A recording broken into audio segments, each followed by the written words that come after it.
Yeah, I don't have a crush, okay? I have a girlfriend. Oh, okay. Oh. Uh, it's a good girl. She's Catholic. Say Jesus for me.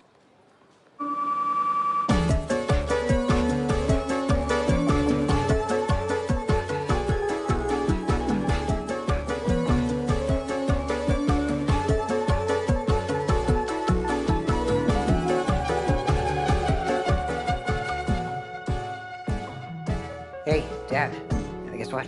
Hey, buddy, what's up? I have a girlfriend. Hey, same here.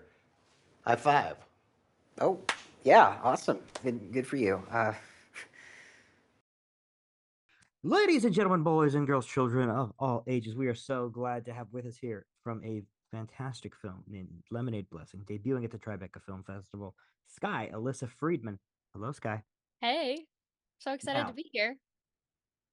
we're so excited to have you. I love the movie. I thought you were fantastic. What was it like playing the devil on on our lead character John's shoulder the entire time? It was so fun. I mean, what's cool too is obviously she is the bad influence and the devil in this, but I don't think she sees herself in that light. And I think that No. she's just struggling with her own, she's been so repressed and her parents are so strict and she's forced to go to the school she doesn't want to go to and she can't wear what she wants or go where she wants. So I think that comes out through that complete rebellion and getting to play around with that rebellion and what that means for how she interacts with the world was super fun and awesome and and just super great. It's so fun to be bold and fiery and daring in that way. I love it. And Chris was mentioning that you were doing a great job of playing up the mask that she holds up to the world, but only giving us little peek throughs of what's truly underneath there. So I have to commend you for that because that's a really hard thing to do. You're not like that old or a veteran at any in any way. You're just Yeah. out there acting and you're doing a fantastic job. Like Thank how you. easy did that come? 'Cause it felt like you were just doing it easily. I mean, I would say that it came fairly easily to me. I think I really look for humanity in people and I really understood her humanity and I think she does have this very tough outer layer like you were saying, but she has this very beautiful deep inner life and she does really desperately want to be seen and understood for who she is, like all of us do. I tend to be a typically guarded person myself as well, so I get keeping up that mask but still wanting to connect with people on some level. So I think she's able to pick and choose what she shows to people, which is a really cool power that she has, and that I immediately understood when I read the script. Yeah, I could understand how that would be something that not everybody can pick up though. And I think that it's so amazing to see you do that, especially so like early in your career. This is only like what, the second or third movie that you've done, right? Yeah, I mean, I've done short films before, but this is my first feature. I come from Yeah. more of a theater Broadway background, so this was my first big film. So it's very exciting. Yeah, I'm super excited for you. Talk about working with Jake because he's obviously been around a little bit, worked with some big time directors as well. What's it Totally. like working with that guy? Yeah, Jake's awesome. We have the best time. We have a really great friendship. I think that we're very similar people and or we operate on very similar speeds and wavelengths. I think we both are a little more introverted and we understand that guardedness and that maybe shyness for lack of a better word. But we also operate at a very fast pace and this like New York energy. So Jake and I got along super well. We have this immediate banter and just fun and we joke around with each other, but he's also very professional and so kind and such a great scene partner and we're very trusting and he's also constantly like checking in and making sure I was okay and he has had so much more experience than I and I was a little nervous coming into the film with him because I didn't really know how that would be. And he was so just like kind and welcomed me with open arms and it was nice to have that reassurance that he had done this before and he always knew what was up and he was never weird about that in any way. It was lovely. Yeah, I love that because it seems so like effortless between the two of you, just like two kids getting along on camera. And Yeah. that for me really worked out well. I'm gonna ask you a couple questions I ask every guest. Chris just answered them a few days ago when I talked to him. So the first one's real easy. Who are some inspirations for you? People you look up to, whether that be professionally or personally?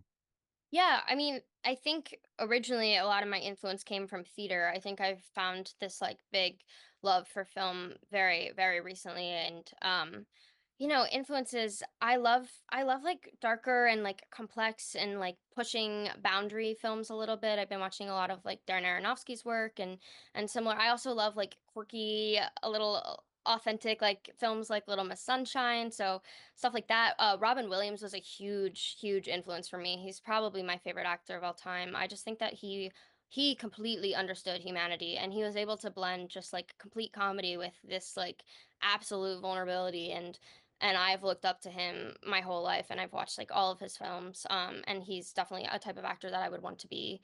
Um yeah, I would say that yeah, Natalie Portman, Black Swan, like I love films on like obsession and addiction and like fixation on art. So a bunch of films like that.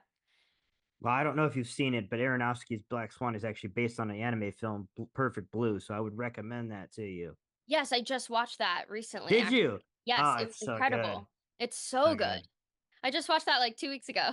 Yeah, see, Aronofsky stole like 7 or 8 different things from that and put Yeah, it in like 2 or 3 different of his own movies. yeah, it I was love so that you've good. seen it. Like, Yeah. oh, it's so good. It's so good. Chris actually Speaking, recommended it to me. oh, did he? Yeah. Okay, yeah. Chris seems like the We kind of talk weeb about that would do films that. together a lot and he'll often send me good recs and I usually love them, so Well, we have see, this is similar why I like tastes. Chris. This Yeah. is why I like Chris.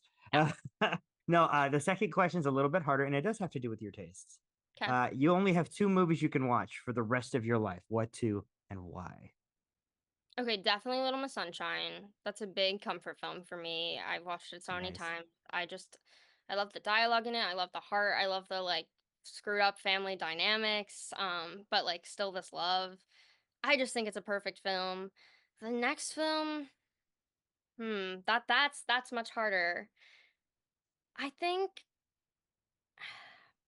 I think maybe like a Robin Williams film, like maybe Good Will Hunting or something like that. I think I that film has a really soft place in my heart as well, and yeah, probably something with him in it.